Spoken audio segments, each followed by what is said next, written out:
ሰው ሆይ የመድኃኒትህን የረዳትንና የጠባቂን ስም በከንቱ ስታጠፋ ምን እያረክ ነው? ወይስ ከታላቅ የገደል ጫፍ ላይ የመጨረሻ መውደቂያ ወደ ሆነው ጉድጓድ ራስን እየወረወርክ መሆንህ አይታወቅህ ይሆን? የእግዚአብሔርን ስም በከንቱ ብታጠፋ መከራህን ልትቀንስ አትችልም።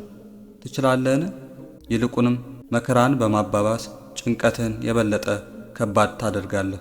ዲያብሎስ ለዚህ ጉዳይ ብሎ የሚያዘጋጃቸው ብዛት ያላቸው መከራዎች አንተን ወደ ጉድጓዱ ይመሩሃል። እሱ እግዚአብሔርን ማማረርን እንደቀጠልክ ሲመለከት መከራዎቹን በመጨመር ከፍተኛ ደረጃ ላይ ያደርሳቸዋል። እንዲህ በማድረግም ለአንዴና ለመጨረሻ ጊዜ እንድትገለው ያደርግሃል።